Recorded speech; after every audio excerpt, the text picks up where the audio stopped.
안녕하십니까, 김준식 선교사입니다. 이번 시간은 지난 시간에 이어 생명의 순환과 사랑의 순환에 대하여 공부해 보도록 하겠습니다. 도표를 보시겠습니다. 지난 시간 우리는 창조라는 것이 하나님께서 우리에게 먼저 사랑하셨음을 볼 수 있습니다.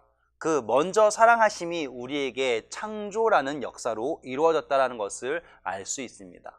그리고 다시 우리가 하나님에게 사랑을 돌림으로 재창조되어진다는 것도 역시 우리가 알 수 있다는 것이죠. 첫 시간에 우리가 공부했던 안식일이라는 의미가 세상으로부터 우리를 구분하고 우리를 하나님께 드렸을 때 재창조된다라고 했던 것을 기억하시리라고 믿습니다. 같은 예로 우리가 하나님께 받은 사랑을 다시 그분에게 영광 돌림으로 인하여 우리가 새 생명으로 태어날 수 있다는 것이지요. 그런데 문제는 우리가 단순히 사는 것이 아니라 의미를 얻어야 한다는 것입니다. 그 의미는 바로 무엇일까요? 그렇습니다. 바로 이 사랑의 순환입니다.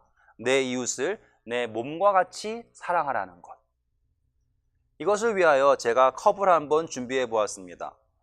보시다시피 하나님께서는 무한하신 분입니다. 그분의 무한하신 사랑이 이 컵에 담겨진다고 생각해 보신다면 이 컵은 아무리 많은 사랑을 준다고 해도 이 컵만큼의 사랑만 받을 수 있다는 것을 기억하시길 바랍니다. 다시 말해 무한한 하나님의 사랑은 유한한 인간에게 채워질 수 없다는 것입니다. 그래서 하나님께서는 우리로 하여금 그분에게 받은 만큼 하나님에게 돌리라고 하시고 다시 그 빈 곳에 다시 새로운 것으로 채워주시기 원한다는 것입니다.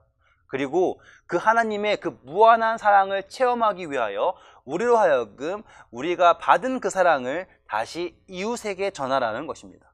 그리고 그 이웃이 하나가 아닌 둘, 셋, 넷, 다섯, 여섯, 그리고 그 이웃이 무한대로 늘어날 때 우리는 비록 유한한 존재이나 하나님의 무한한 사랑을 얻을 수 있다는 것입니다. 그래서 하나님께서는 우리로 하여금 그분의 계명을 순종함으로 그분의 기쁨에 참여하기를 원하신다는 것입니다. 내가 오늘날 내 행복을 위하여 내게 명한 계명을 지키라고 하신 말씀이 바로 이 사랑의 실천에 있다는 것이지요. 성경은 다음과 같이 기록하고 있습니다. 우리가 사랑함은 그가 먼저 우리를 사랑하셨습니다. 요한일서 4장 19절에 있는 말씀입니다. 그렇습니다. 우리에게는 사랑이라는 것 자체가 존재하지 않습니다. 단지 그분께서 우리에게 먼저 사랑하셨기에 우리가 사랑할 수 있다는 것이죠. 그런데 우리는 늘 이 사랑함에 있어서 주저함이 있습니다. 그것은 바로 원수입니다. 성경은 다음과 같이 기록합니다. 마태복음 5장 44절. 나는 너희에게 이르노니 너희 원수를 사랑하며 너희를 핍박하는 자를 위하여 기도하라. 얼마나 힘든 일일까요? 원수를 사랑한다니요. 그런데 이 원수를 사랑한다는 말씀에조차 하나님의 고귀한 섭리가 있다는 것을 기억하시길 바랍니다. 도표를 보시면 하나님께서는 우리로 하여금 사랑함으로 인하여 존재의 의미를 찾으라고 하셨습니다. 그리고 그 사랑하는 존재가 많아지는 그 관계 속에서 마치 빛이 스펙트럼을 통하여 나오는 것처럼 하나님의 그 무한한 사랑이 부모의 사랑, 형제의 사랑, 자녀에 대한 사랑, 친구에 대한 사랑, 그리고 이웃에 대한 사랑, 그 모든 사랑으로 나눠지면서 그 사랑을 통하여 우리가 하나님의 사랑을 닮아가기를 원하고 계신다는 것이죠. 그런데 문제는 무엇입니까? 죄가 들어와서 우리에게 원수를 만들어 버렸습니다. 그 원수를 만듦으로 인하여 이루어진 것이 무엇입니까? 원수를 미워한다? 아닙니다. 원수를 사랑하지 못한다라는 것입니다. 그러므로 인하여 하나님께서 주신 온전한 사랑이 죄로 인하여 반토막 나게 되는 것이죠. 원수를 사랑할 수 없게 된 것입니다. 완전한 사랑이 우리 삶 속에서 이루어질 수 없게 되었다는 것이지요. 하나님은 우리를 그분의 온전한 사랑으로 사랑하셨습니다.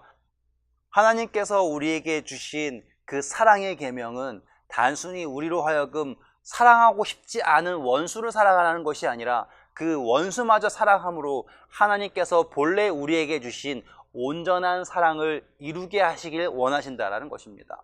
성경은 다음과 같이 기록하고 있습니다.